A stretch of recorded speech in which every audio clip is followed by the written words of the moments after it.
can I have another wine? You're listening to the Giggle Gang podcast. I don't know what I'm talking about. If you want it, just come get it. A Giggle Gang podcast. Just be myself. For fuck's sake. You know, sometimes people pay me to say ridiculous shit, and sometimes I just say it for free. That's hectic. You're listening to the Giggle Gang podcast. Oh, really? This is actually a gift from somebody I'm dating. Oh, really? So I was really like, oh. So they bought it new? No, it was his. Passed down from generation to generation? Yeah. And now you wear it with pride? Yeah, it's cute, isn't it? What's the model? Because they're classic Casio watches. Yeah. Does it have like a name? It says WR on it. Oh, that might be That's water resistant. Oh my god, it's like when you ask a girl what sort of car she has and she goes, oh, it's a red one. Oh my god, yeah. I don't know, it's just an old-fashioned, really cool Casio. Just a retro watch. It's cool. Keeps the time for you. Beautiful. I keep knocking the timer on it as well, like I don't know, I keep like hitting a button and then all of a sudden it starts beeping at me. I have no idea like why it's doing it. It's so weird. So you just don't know anything about the watch? It just beeps at me randomly. It's like, you know those fit watches that they have now, right? And it has like a sedentary like alert, so if you stay still for too long it'll like zap you to get up. It's a bit like that, maybe like before its time. Are you into Fitbits? And no, I'm not. No, I just you're not into fitness? No, I should be, but I just look like you need to go to the gym. No, I try to like eat well and shit, but yeah, it's just time, isn't it? Like life just gets on top of you. Work. Life just takes over. Yeah. That's my excuse anyway. That's my excuse. Well, look, we are joined by Laura. Is it Telwright or Wright? Right, yeah. So what's the Telwright So then? Tara is just is my surname, but I want to use a stage name. I think it's that element of disconnecting yourself from being able to let loose on stage and being able to be who you want to be. I think Telwright has so much kind of how can I put it? Telwright's just me, like my vulnerable me, whereas I can go on stage and have a bad gig as Laura Wright, and it wasn't me, it was I think I should get a stage name because like I went for a job interview and I told them that I was a comedian and they YouTubed me and found a video, right, and they still hired me, but they were like, you're not funny. So I was like, oh, that's a bit rough. But the video that they chose to watch wasn't the best of videos. I was like, the one just above it was much better. You know, that classic thing when you go to a gig or something and you go, oh, you know, last week it was packed. It was the same, the other video is going to be better. But it is what it is. But that's exactly why as well. Like I'm looking for jobs and stuff at the moment. It's just keeping the two lives like separate whilst just still kind of. You haven't changed the name that much though. I know. It's true. I like Wright. I think it's got a bit of a like. You should be like, you know, Stacey Jones or something. I was gonna have Jessie Cal because I got catfished really badly. I got put on like Plenty of Fish. Some girl like stole my life, stole my photos, was using my identity, and she used the name Jessie Cal, and I was like, I need to get this bitch back and use this as my stage name. Hang on. So how do you get catfished? Oh my god. Talk me through catfishing. This was just the worst experience of my life. So I had a boyfriend at the time, and I'm sat with him Sunday afternoon on the sofa, and he's on Plenty of Fish. He's definitely not. Swiping through, he's like, babe, it's you. Imagine shit. Oh my god. So I get this like message request of this guy, and it was a message saying like, hey, recognise me, and I just thought, fuck off, it's going to be something okay with bad language. Oh mate, go for gold. You're with an Aussie mate, I don't care. Yeah, I get this message request like, hey, you know, recognise me, and I just kind of think, oh, fuck off, and then I kind of went back to him a bit like blunt, no, you know, fuck off sort of thing, and all of a sudden I get these screenshots of me on this dating app. I've never been on this dating. I'm on dating apps, but not Not plenty of fish. I'm That's not wants to in a relationship. Plenty of fish is a bit of a scammy one. It's awful. It's so awful. And I get these screenshots of me and my face, and it said Jessie Cal, based in London. She gave me a really good job. She gave me like a banker or something really good. So you were like very alluring. Yeah, she was a catch. I think I definitely would. Jessie Cal, what's going on? I like her. And yeah, so he said, I've been talking to you for about 6 months now. 6 months? Yeah, he said, and I, at the end of it, I kind of said to him, well, how did you get to the bottom of this? And he took one of the images. She was sending him different pictures, and he thought, this isn't really tying up. And he put the image into Google search. I think like the proper catfish program, you can like search for people.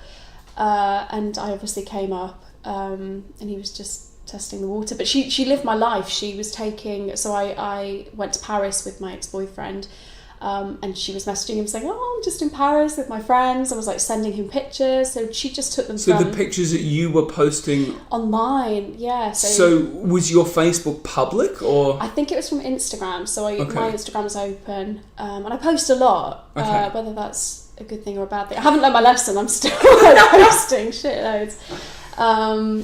But yeah, so and then another one, I went on like a hen do with friends, and she took these pictures of me and my friends and was saying, I'm doing this, and he said his exact words were, it's like she almost wants to be you, which is, I think it's really sad, really, that somebody. So you don't know who this person is? Do you know if they're a follower of yours, or? No. So I tried. So the next thing from there was, okay, can I have this girl's number? Because he said he'd had phone calls with her. She'd got a London accent. But every time they went to meet up, obviously there would be some kind of excuse. And I said, okay, I'll have her number. So I tried to call her, no answer, and I left her a voicemail. What was the voicemail? It was just literally like, hey, Laura, it's Laura, the real one. We haven't met, but hey. Did you call her Jessie or did you call her Laura? I can't remember. I probably would have said Jessie. Okay.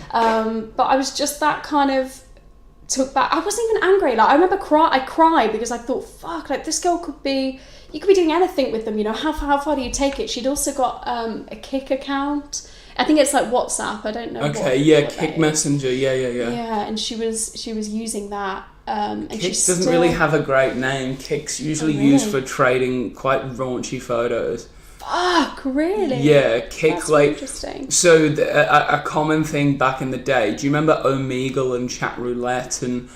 I used to love Chat Roulette. You do it with your friends, didn't you, when you're like drunk? Yeah. So like Chat Roulette, you go on there, and then everyone would be giving out like their Kik username, and then you could like send photos over Kik, and that was like the way just to sext people, basically, like sext with strangers.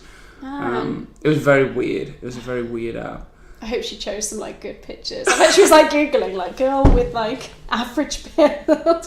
I hope they were nice. I really hope they were nice. Oh, poor lad. But yeah, so I tried calling her, and within minutes of me, leaving her this voicemail, I got a text saying, I don't know you. I'm so sorry. It's nothing personal. She chose me because I think it's somebody who's posting a lot of content online. But it's not your kind of average. You're being catfished when you get a model's photo. That sort of thing. It's just a normal. You're not girl. good looking enough to be suspicious. Sorry, but you're just good looking enough to be alluring, but you're not too. Oh God, to be believable on Plenty of Fish. But I That's assume really your sad, Instagram just looks like a regular girl's Instagram. Exactly. How many followers do you have? Like 800,000?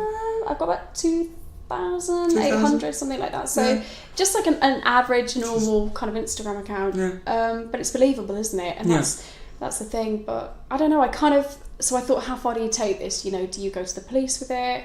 And I just, more than anything, I kind of pitied I think it's sad that that's how social media has kind of become, that people can't, I don't know, that people feel that they can't be themselves or they want to live through someone else's experiences.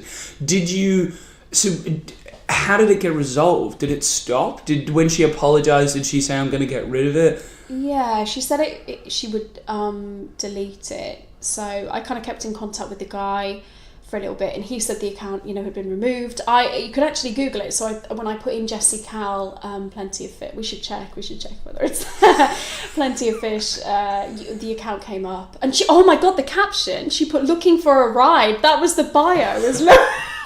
I forgot to mention this. Oh my god, she said "looking for a ride" was the bio. So, I thought, fuck. Do you feel like possibly she had been on a dating app as herself, looking for either a ride or sometimes, because I know people that go on dating apps that have no desire to ever meet these people, they just want the self-confidence boost, right? Mm-hmm. Do you feel like maybe she went online wanting to get that, didn't get that with her identity, or didn't get it to the degree that she wanted, literally didn't like herself so much she was like, I can use somebody else's photos and I can get that attention that I'm craving? I think it's that. I think if you watch the programme as well, have you watched Catfish? No, I've never watched it. It's brilliant, but it's really sad, because I just think actually these people are like, they're still genuine humans with feelings, and I just think you can be yourself nowadays, 2019. Do you know what I mean? I think it's really sad that we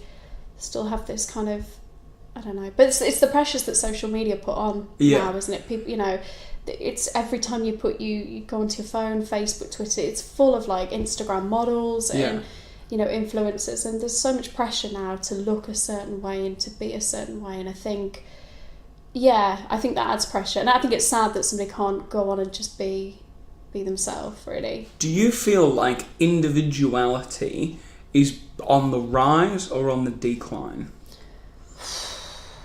I think it's on the rise. I think we're becoming more.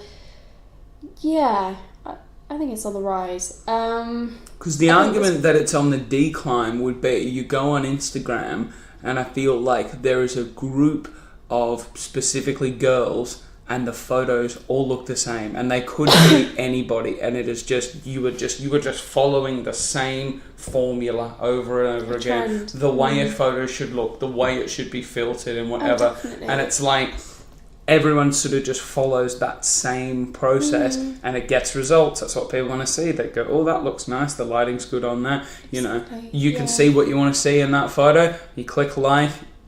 Someone gets a self-confidence boost, and then it just moves on. So it's this age of like, express yourself, get out there, Instagram, look at what I'm doing, but then it all just looks the same. I feel like everybody nowadays is so connected, but so disconnected from what's really important. I think that's really sad. My friend just came back from Bali, and she was telling me that all the beautiful tourist places that you would go to, you obviously pay to go in and visit, but there is somebody there who is paid to take your phone. So a lot of tourist attractions you go to, people would take pictures of you and try and sell you that picture, but actually at these tourist attractions, people were using your phone and taking loads and loads of pictures of you doing different things, and instructing you to pose in certain different ways, because they know that you're then going to go and post them on social media. That's like free marketing and free advertising for them, and I think that's just crazy as well, because it's not real, is it? These are the people are spending so much time taking. So there's like a staff. Do you mean like if you go to like an island or a volcano or something like that? There's like staff there that are like full-time employees to take photos, good photos of you at these places on your phone. Yeah, so they're not even charging you for this service. Yeah, but they know that you'll go and take these incredible pictures. They know that you're going to go and post them online. And they get hundreds and thousands of likes because you're in this beautiful, amazing location. But it's not real, is it? Well, it's real, but it's how far do you take it? It's like when I go on a night out, I won't just have one picture. I won't get one person to take one photo of me before I leave the house. They'll take like 20 at different angles, and me and my sister in our rooms just like posing. But it's bullshit, isn't it? But it's. I don't know. I went out last night and did not take one photo. Really? And do you know why? Did you feel empowered? No. Well, I don't usually take many photos anyway. But it was literally, I think the catalyst was, it was me, 2 other blokes, and my girlfriend. So 1, it wasn't a big group, and 2, there wasn't a lot of girls. When boys go out, I don't know, some boys love taking photos of themselves, but most blokes just get on the piss and go out. Like, it is what it is. But I feel like Instagram has been created for ladies? Oh, it's difficult because I know a few like male models who use it so good to kind of promote themselves.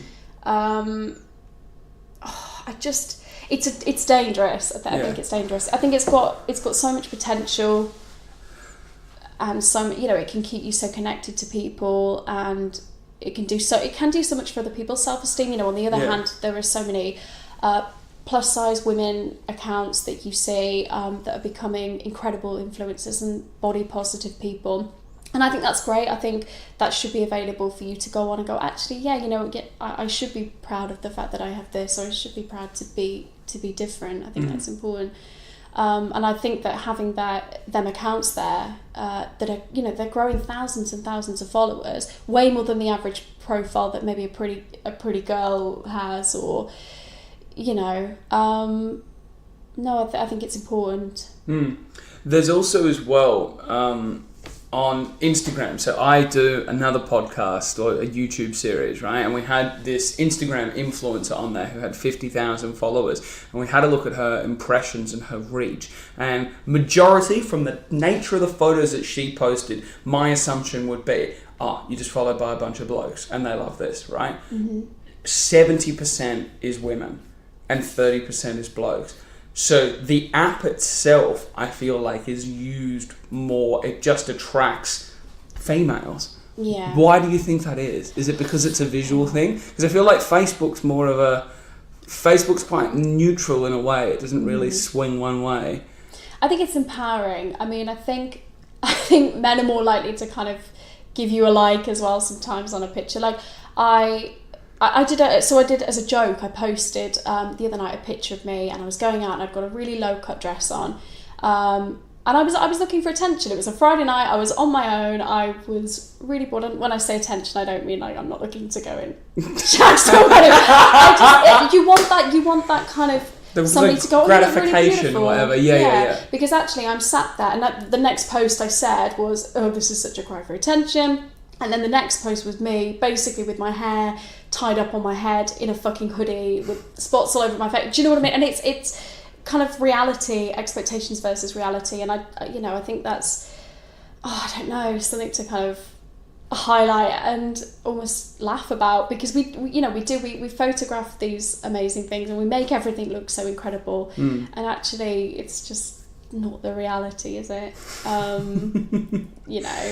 Right. It's easily done. I could put a pair of heels on, take a picture of my legs, and I'm like, going out, and really I'm literally just hopping into bed and throwing them heels in the wardrobe. Do you know what I don't do that, but I know people that, and it's so easily to be done. Just to have the illusion that you're having a great time.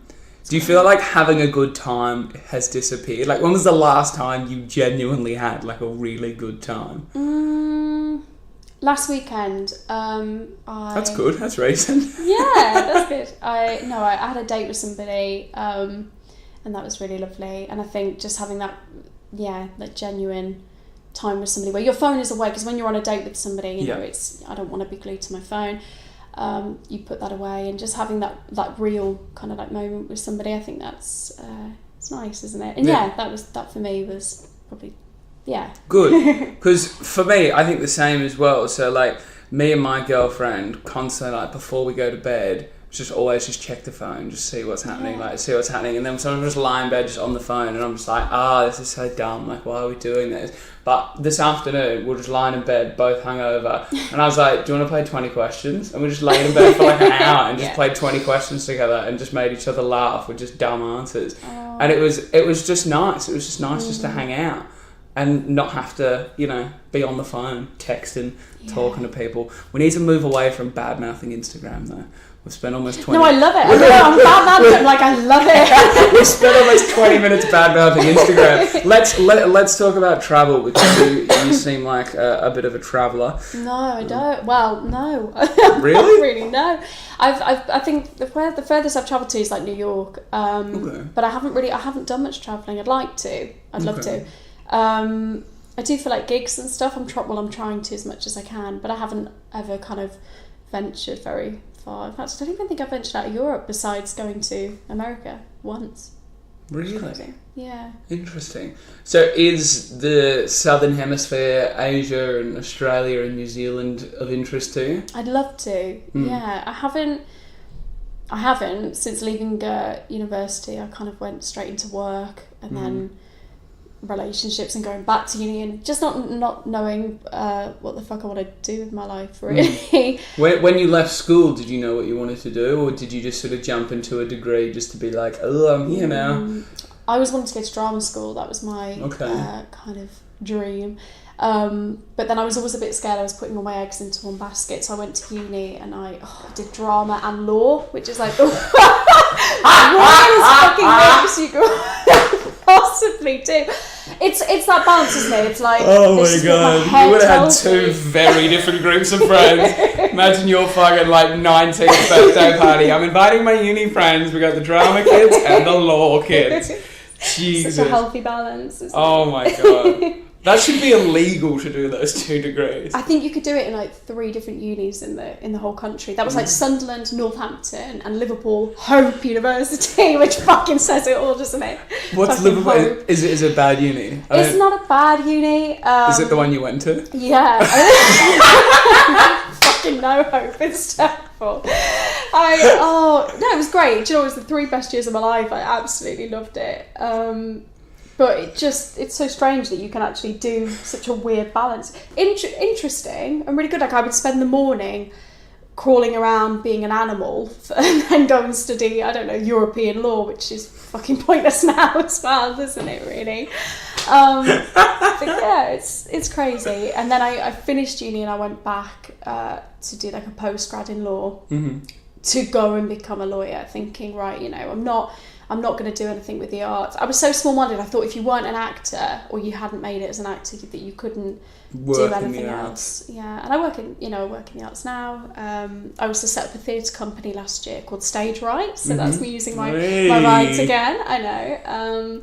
And that, I did my first theatre production last year, which was fun. Really good. Yeah, it went Do you do all the casting and everything as well? I did casting, directing, which I loved. Did you fuck with the costumes or? You were going to say, did I fuck with the costumes? Yeah, I played around with them. I did. It was a 2-person play. It's called Okay. Two, by Jim Cartwright, and I made it as playful as I can. It's 14 different characters, but played by 2 actors, and it's about different characters that come into your kind of like average day pub. It's set in the 80s.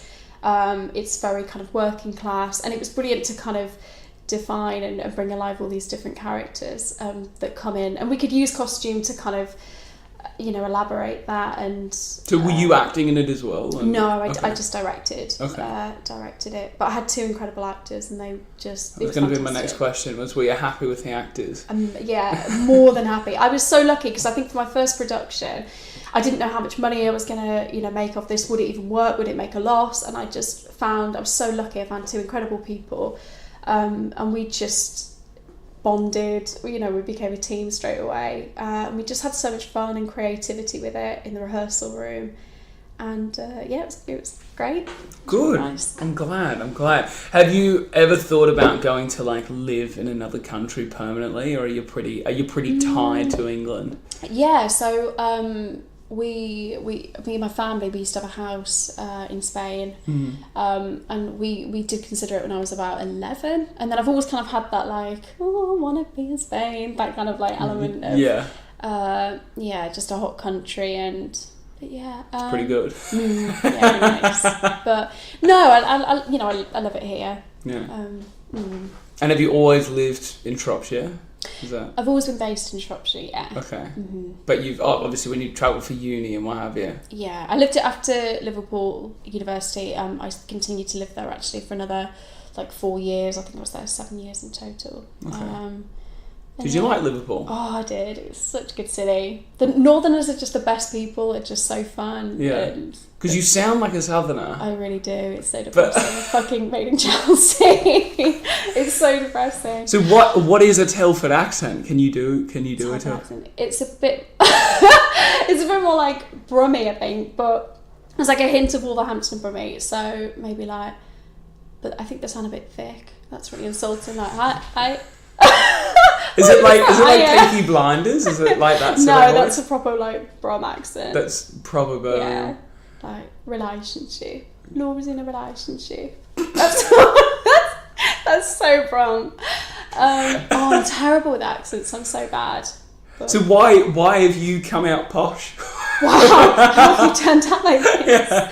So it's like a conscious effort to like get away from your roots, or was it to do with like acting? You were like, I'll never get a role if I sound like these people. So I went to like an amateur drama school for like 7 years before, like whilst I was at school, I'd spend every Saturday doing that, and we had like almost kind of like elocution lessons, really. Yeah. So you would have they focused a lot on speech, and you do a lot of like tongue twisters and how you pronounce things, and it was great. It was really cool. So they coached you to be posh. Not necessarily to be posh, but it's things like your pronunciation and stuff, because actor training is it's a lot more intense than people kind of think. I'm going to sound like such a cunt on here. Acting is a lot harder than people might expect. but you know, there's a method and there's a way, and I think the Shropshire accent's quite, even though I'm taking the piss out of Telford. I think the Shropshire accent is quite nice, and it's quite neutral. That's what I think it is. A lot of people go, actually, I don't think you have an accent, or I think I have a bit of a twist as well. I say things and people go, well, that was quite Scouse, or that was quite, you know, Brummy, and I think it's just from I've not got a hint of Scouse once off yet. That's good. I always say, what do I say? I say like, I'll go, oh lad, sometimes. Like if I'm with my friends, I'll just say things and I'll be like, oh, that was very... Oh, Laura's come out of the show. What's she doing? She's pushing the boundaries. So if spending so much time in drama schools, what is the one thing that you really dislike about drama schools? Oh god, people, I think sometimes, and you experience this in kind of any arts industry really, it's that element of, well no, that's a bit of a presumption, but people can be very kind of loud and elaborate, and they think that being the loudest person in the room makes you the most interesting, and actually sometimes I think the quietest person in the room usually has the most interesting stories to tell.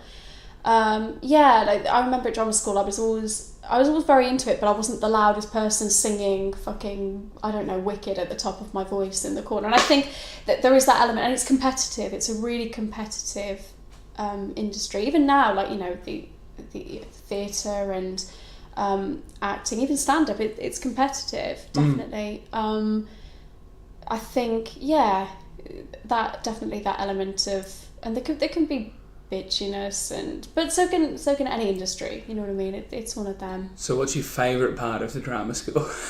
I loved it. I absolutely loved it. My favourite part, probably just the community that you build with it, and I think it's the same as stand-up, like you meet friends and you meet connections, and just... Literally the only reason why I got into stand-up is because I got to Manchester and I had no friends. And I was like, where can I meet some entertaining people that are going to be fun? Yeah. Why don't I just say I'm a comedian?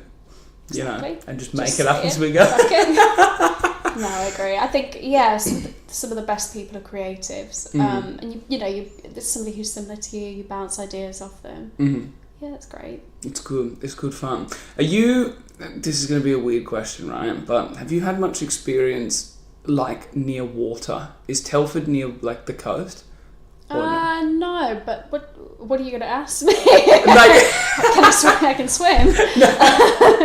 I just have, like a feeling, right, that you might have, like, an interesting story about you on, like, a boat or a canoe, or like something. I just have this like inkling, but then I'm like, I don't like. She didn't grow up near a beach, so like it's quite hard.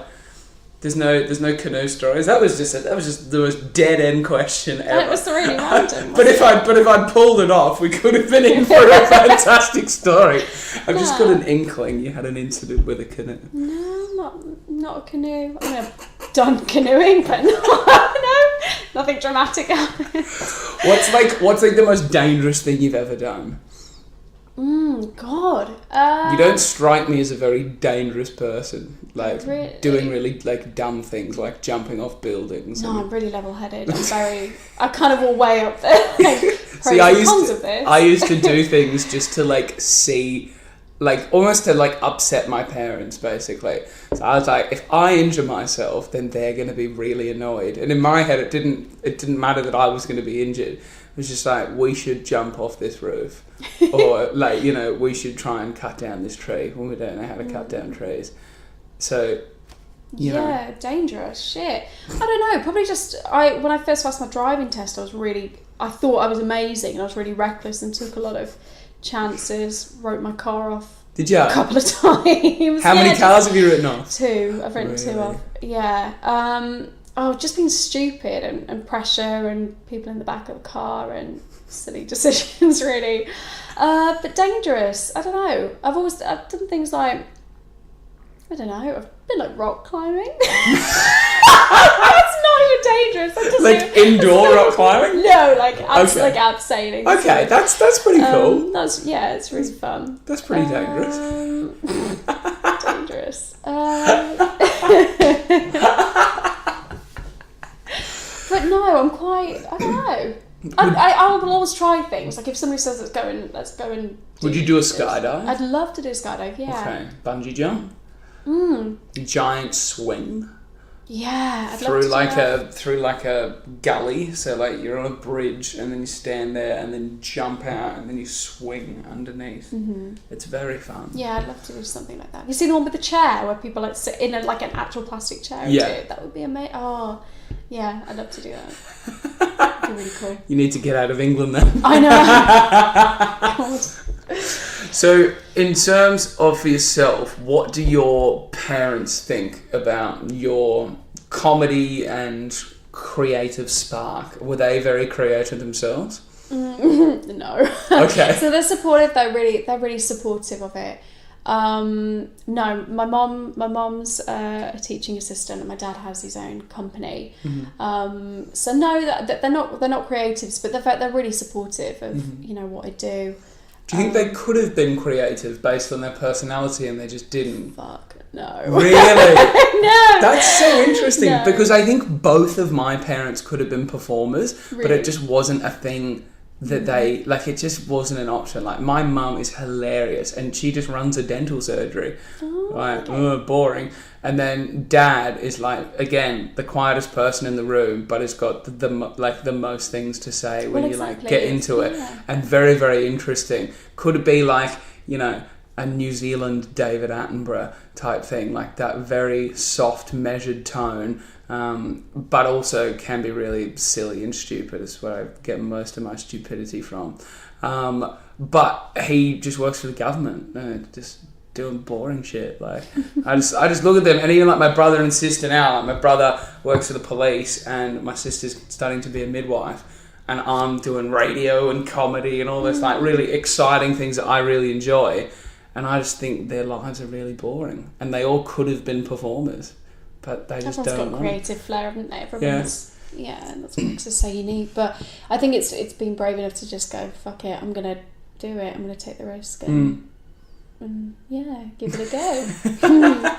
Do you feel like there's gonna come a time for you where you're either going to be like 100% in or 100% out, like when you either give it all up or it's all you do? Like, it depends, because I'm so new to comedy and I'm learning.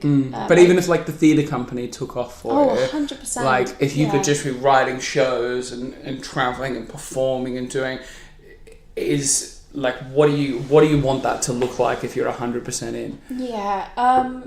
I mean, I kind of feel like I'm already there. So I work for Symphony Hall and Town Hall in Birmingham at the moment, and I love that. I have a really creative job, and I've started a comedy night there called Brumcrack. Can't take credit for the name, unfortunately, but it's brilliant. It's really good. And I'm just, I love everything I'm doing at the moment. I love working with creative people. So I feel like it's that element again of going back to what I said. You know, when I was younger, I always thought, well, if I don't make it as an actor, you know, that's it. I fucking failed. I'm out of the art, and it's not. The art's just so, you know, it's so broad. And God, I would absolutely love. I mean, I'm really enjoying doing the stand up. I'm so new to it. I'm learning. I've got some great like mentors behind me. I go and watch as much comedy as I can.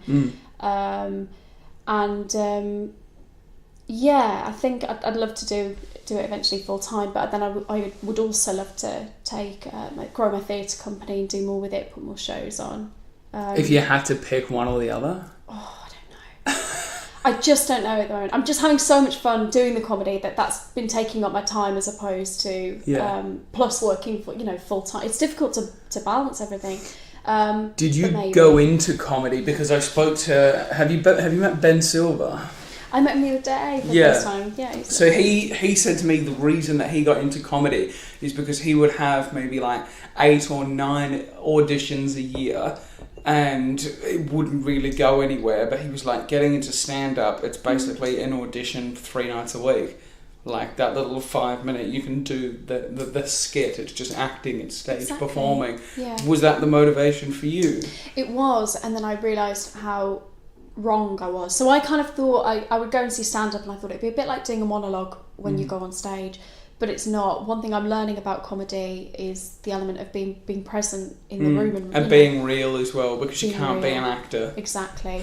I've done so many gigs where I have lied and I have twisted that, not lied like, but I've like said things. I've been like, actually, that's not what Laura is about. I've said that because I think that that's what the audience want to hear, or that will get a laugh. But actually, being vulnerable and standing there and kind of going, this shit is happening to me right now, and I'm making a joke about it. It's a lot more real, and I think people can relate to that a little bit more. Yeah. What was the question? I'm just like rambling. I'm like, what? Talk yourself around. I can't even remember what the question was. So for yourself, are you interested in anything that's not creative? You like big into sport or food or? Not really sport as much. Oh God, it makes me sound so boring. If I'm not a creative, I think it's things like just family and friends. I think that's so important. And it was what I said to you before actually about how we're so connected with things nowadays that we forget we disconnect from what's really important. And I think just time with like family and friends. I've spent my whole 20s in relationships. I don't know how long you've been with your girlfriend for, but and I've been single now for just over a year, and I feel like I've just found myself again. I know that sounds really silly, but I'm finding things that I'm falling in love with comedy, and I'm dating somebody, but I'm not in a rush to be this person that goes back to being in a relationship with somebody. I'm just enjoying kind of experimenting, and that sounds really kinky, doesn't it? Finding different. I'm not gonna go into that. I'm just really enjoying being so experimental. It's fluid. Just doing what finding I'm myself. But no, it's bullshit. But I really feel like I am. You know what I mean? I'm just working out what the hell I want to do. I feel like I've got to I'm 27 and I'm still kind of going, what do I want to do? And we put so much pressure on ourselves about where our careers are going and what we want to do in life. And I'm definitely one of them people. If I don't feel like I'm succeeding or going anywhere, I feel like such a failure. And maybe that's again why we do what we do on social media. I put so much out on Instagram, so I'm like, look, I'm progressing. I'm doing something with my life, and maybe it's to prove to myself. I don't know. It's a psychological thing. I don't know. Do you ever scroll back through your own Instagram just like a little trip down memory lane? Kind of. I don't really delete stuff. Okay. Yeah. So definitely, and it is nice to go, oh, that was It's like when you end a relationship, some people like delete all photos of their ex-partners, and I don't, because I hold on to them as kind of nice little a stage in your life. Let's talk about relationships then. What's your opinion on keeping in contact with an ex after it's over? Oh God, it depends. It's difficult, isn't it? If it was, my past relationship, it's difficult. So I left him. I wasn't happy, but he became my best friend, and I think that happens a lot in relationships. And he became your best friend after you broke up with him? No, before, during a relationship, I think. Oh right, okay. And then I think when that relationship ends, you're not just losing a relationship, you're losing your best friend, and I think that can be difficult. But I think you have to have that element of I'm cutting off. at least a few weeks. I still think having that communication and speaking is healthy, and checking in with one another. I do with like Christmas and birthdays and stuff. It's just that, you had great times with that person. Why would you not want to still kind of acknowledge them? Unless they're a cunt. Unless they're an absolute dick, and, then in that case I definitely don't. But no, I think you need that healthy space in between to allow yourself to move on. And them to move on as well. This might surprise you. I find it very interesting that you have mentioned that your partner was your best friend, right? Because my girlfriend constantly says to me that I'm her best friend, and I will never ever call her my friend, because she's not my friend. Like, she's my partner. Like, the way I treat my friends and the way I treat her is like two different things. So I'm like, you're not my friend. Like, stop referring to me as your mate. Like, I'm your boyfriend and your partner, but I'm not your friend. That's really interesting. Maybe it's a female thing. I don't know. It could be. I don't know. But I just get like the way I would like speak to my friends, and even like my female friends, the way I would interact with them is not the way that I would interact with her. So it's like, I don't have to call you my friend. Like, I like you. We have a great time together, but it's not as a friend. Yeah. You know what I mean? I think to me it's that element of trust that you build up with somebody. And I think just somebody who, I don't know, you tell everything to, you do everything with. That's interesting though, how maybe women do have that kind of, how they value it, I suppose. Yeah. That's interesting. Yeah. I don't know, that's kind of, I don't know if I could have it. Yeah. Maybe I'll try that. You're no longer my friend. Have I changed your opinion? Because I can't change hers. Next relationship. You are not my friend. I think it just makes it like the word friend. I feel like it's just, I don't know. It feels like a cheap word in a way. Like, if you call someone like your friend, like, friend can mean so many things to so many different people, and like, I don't know, I just don't like the word friend. Like, it seems weird. You can meet somebody in comedy and then you can be like, oh yeah, they're my friend. Like, and you've known them, 10 minutes or so, Do you feel like it's a cheap word?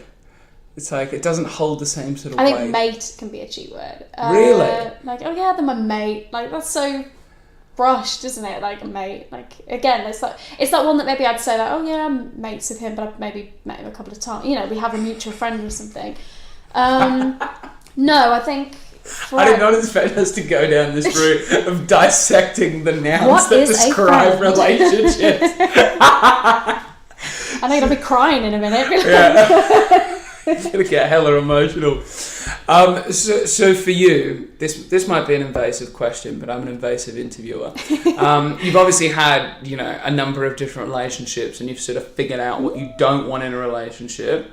Is that fair to say? I've had a couple of serious ones, yeah. Yeah, but like you've been with different people, and you've sort of worked out, I like this, I don't like this. Do you think you're finally at the point where you know what you want, and the next one you're like, I'm going to do it right? Or have you always felt like that, and then there's always been something else? No, I have no idea what I want. I now feel more like I have no idea what I want from a relationship.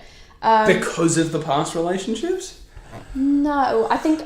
So from my past relationships, the mistake I made was I invested all my time into them, and they became the most important person. Whereas I think now, and even just being single for just over a year, I love the fact that I can do what I want when I want to. I can go into gigs when I like, and it's just the freedom of and you have that. Of course, you have freedom in a relationship, but you're not.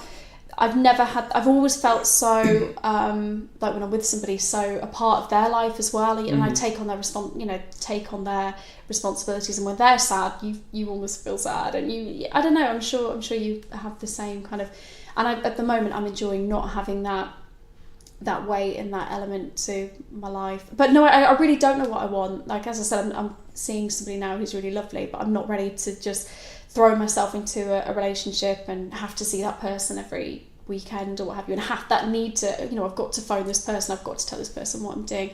I just really enjoy being me, and I'm still learning about I'm still figuring out what I want. Some days I wake up and I go, fuck, I told myself I wanted to buy a house by the time I'm 30. Well, what direction am I going in to make that work? You're 27 now, so you've got 3 years. How close are you? I take it, not close. No, do you know what? I'm doing all right. I'm doing okay. So I've moved back in with my parents recently because I'm a lot poorer than I sound actually. And I've moved back in with them, and that's great because that has helped me save a lot towards doing it. But then again, I don't know where, so I'm kind of looking for new jobs and stuff at the moment. I don't know what direction, I'm taking my life at the moment, looking for the work. I'm trying to grow stage right, I'm trying to do the comedy, and I'm just in the stage of like, what the fuck is happening to me at the moment, and that's just... Do you feel like you've maybe put, how you said you didn't want to put all your eggs in one basket? Yeah. Do you feel like maybe you got too many baskets and every too many...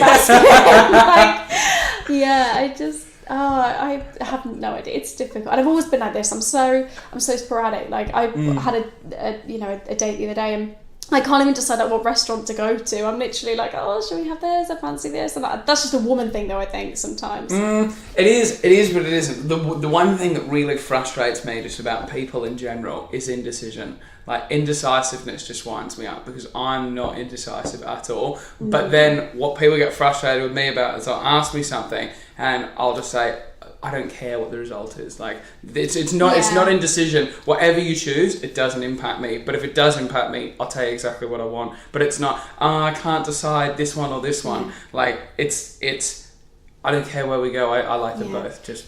Do you know what it actually is? So they do know what they want. Like, I knew what I wanted, but it's that element of being polite and being very... And that's one of my massive problems, is I'm so polite to people, and I'm always very much like, it doesn't... I'm a people pleaser, I think, and I hate it. You're so much like my girlfriend. Oh, and I'm just... All she thinks about is what other people think of her. Yeah, no, that's so true. And that, again, ties back down to the, like, social media thing. I think it's a massive...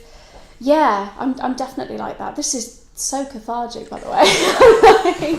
This is like a deep dive into you. Lovely to meet you, man. Let it all out. But no, this is interesting because there is no other environment where you would come and speak like this. Like, and even this is awkward. Like, we've just met and now you're in my house, just like pouring your life story out. Like, But people will listen to this and be like, oh my god, I'm so much like Laura. Like, so fucked up. Do you get like... Okay, right. Do you ever have like a social interaction with someone, right, and walk away from that and be like, oh my god, what did I say? Did I say the right thing? All the time. Really? All the time. I go network. My job involves kind of like networking, and I'm shit at it. I'm so shit because I get myself so built up, and I'll go over to like some man in a suit, and I'll just say whatever is on my mind. I kind of will just like... I've got to keep talking, I've got to keep saying something, or whatever. Otherwise comes they'll out my walk mouth away, or what's the fear? I just don't want them to think she has, I don't know, she has no idea what she's talking about, or this person's not interesting. You always want to be interesting, especially when you go networking, and and I'll kind of just, I don't like silence either. I'm always, and it's the same on stage actually, and this is something I'm trying to overcome. I don't like... I'm afraid of silence. I'm always like, oh god, I need to say something. I'm afraid of silence as well. Yeah, I'm being rude again, and it's that fucking... It goes back to that element of I'm just trying to be polite. I'm trying to be... I want to seem interesting. I want to, When you say I want to seem interesting, is almost like you in the back of your head. You know you're not, and you're like, what rise can I come up with so that I can be interesting? It's never lies. I think it's always like, I'll just be like, oh, the walls are nice. I'll just refer to something on the wall, or I'll talk about the drink that we've got or something, because I like to keep that conversation. I want to seem interested in them. I want to seem like I'm a part of what's going on. I don't know. It's, yeah. Do you feel like it's genuine? Network's just definitely not genuine. Interesting. Like networking events, it's all just a malarkey to hand out business cards and drink pop champagne. I've met some interesting people networking, but it's very forced, isn't it? It's very like, right, you're here to network, it's time to be social. Yeah, like I walk in and it's just a busy room, and I go, okay, who looks the most approachable? Who can I go up to and try and convince that I'm as great as them and have an amazing job like them. And a lot of the time they're very corporate people, you know, a lot of the networking events I go to, because that's part of arts development, as you go and you do. That was what I wanted to ask. What is the purpose of you being at the event? Or what are you trying to promote? Yourself or the brand? Or? Yeah, so I run a membership scheme for Town Hall and Symphony Hall. And my job is to kind of grow that and expand that. So, you know, I might meet somebody really cool who runs a bar or something and a nice restaurant, and I might go, okay, jump on our membership scheme. I've got X amount of members and patrons who spend, you know, a lot of money in the city. They'll come into your bar and restaurant if you offer a discount, you know, before shows and stuff like that. And it's building that like relationship up with people. But there will be a lot of there'll be lawyers there, you know, and so many different like corporate organisations. And I think because I work in the arts, I always come across as I'm quite a fluffy person, I think.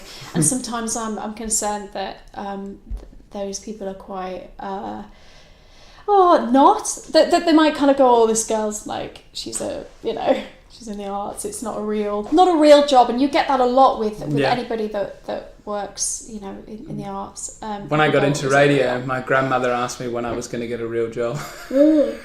Exactly, like it's just it's that, you know, that view of it, and that's maybe why you want to feel like you're on their level with them.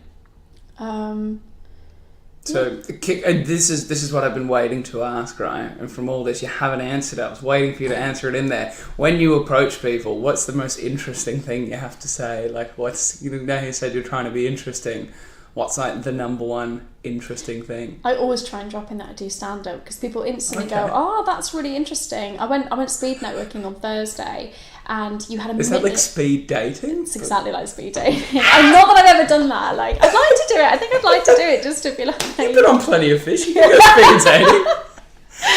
Oh my god. So tell me about speed networking. What? Oh, so you have a minute and 30 seconds to just, and it's really good actually to kind of pitch yourself. Like an elevator pitch almost. Yeah. Like you're on Shark Tank. Oh god, it's just, but at the same time it's exhausting, because you're from one to the next to the next to the next for nearly an hour, and your mouth is so dry by the end of it, and you get confused. You're like, oh, what I'm telling you, I've just literally told this other person. It's so unnatural to do. Yeah. But it is really good at kind of getting to know people, getting your point across quite quickly. Did you find anyone that was like really good at it? Like you could tell as soon as they sat down, they were just pros. Mm-hmm. And they were usually the people that had their own businesses. And there was something maybe a little bit different. I met somebody who, I think he did like psychology about like body language, and he helps people again gain more confidence. It's like a consultancy kind of service, but he was so confident, and he just knew his pitch, knew exactly what he was saying and what he had to say to me, and I thought that was really interesting. I love the self-confidence. He coaches people to be more confident. Yeah, and kind of how body language adjusts things. It's like they say when you like somebody, if you mimic their body language, it's meant to kind of build the relationship. Okay. Try it. Well, no, you're in a relationship, so don't try it. I'll try it with my girlfriend. When she starts like pointing at me, I'll just point back at her. Like, what are you doing? I notice that you talk with your hands a lot, and like, although I'm enjoying this, I have no desire to talk with my hands. Mm-hmm. I don't know. I do. Now I'm like constantly thinking about it. Like, it's the performer. Is this building the relationship? If we, what's the move that the drag queens do? Is it voguing? Where you like just doing this? I have no idea what I do. I don't know. Again, I don't know. Maybe because I talk quite well. It's like that element of. You're almost like a conductor of your own words. Like, oh. Have you ever been into music? Yeah, I used to sing. I'm a soprano, so that was fun. What is a soprano? You're gonna have to. It's explain. like the higher range. Okay. Can you give us a bit of singing? No, not at all. I'm not gonna sing on your pod. People will turn off immediately. Just like one note or one like a ha. No, I did. Oh god, I did some opera as well once, which was really really fun. Really? I did it for like a musical theatre. I did a musical theatre diploma with the London College of Music, and that was really good. That was really fun, but I don't do it anymore. It's the time with like everything with life. Is it because? Do you feel like because you haven't done it in a while, you sort of like not flex that muscle as much, so maybe you're not as good as you used to be? Is that like a real thing? It is a muscle that you have to train out your diaphragm, and 100%. I really want you to fucking sing. I got my nose pierced 2 days ago, and my nose is really sore. So I'm going to use that as an excuse. Oh my gosh, you're hiding all of your talents. It's literally like I was speaking to someone on the phone the other day at work, and I told them that I was a comedian, and the first thing they go is like, "Oh, tell us a joke." And it's just like, no, you have to come to one of the shows. But this person was in Grimsby, like all the way, long way away. So I told her a joke, but before I did, I was like, now listen here, Natalie. I said, I'm going to tell you a joke, and whether you enjoy it or not, you need to laugh really loudly, because you're the only person in the audience, and a comedian's worst nightmare is a silent audience after a punchline. She was like, okay. And then I told the joke, and then she laughed like really loudly, and I was like, is this a fake laugh? And she goes, that was really funny. And I was like, oh yes, good job. Well in. But again, it's just so awkward. Like it's just, something about being in a comedy audience is so much more exciting than just like me making you laugh. Like it's being present, isn't it? It's being part of that moment. So that's what laughter is. It's so spontaneous. And you can't, and that's what it is, and that's what I'm learning about comedy at the moment. I'm starting an improv course on Wednesday, and I think that will really help me. Another egg, another basket. Just dropping them all, but I feel like they're all connected. Like but, you know, and I think that would be really nice to do. Have you ever done improv?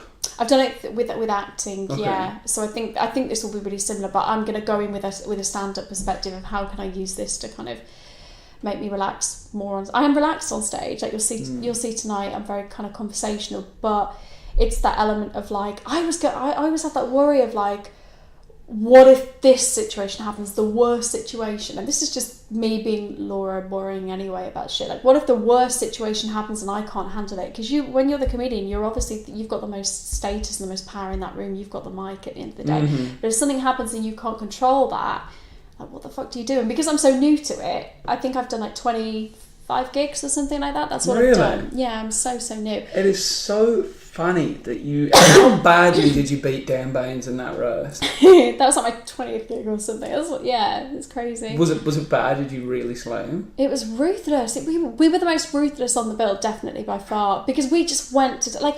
I didn't know, I hadn't gone and seen this roast battle before. Did you know Dan? Yeah, well, I met him before at a gig, and I just like he's great, isn't he? So how did you pair up with him? Like, did you elect to be with him, or did you put a post on Facebook because I really wanted to do one, and Dan came in and he was like, I'll do it with you.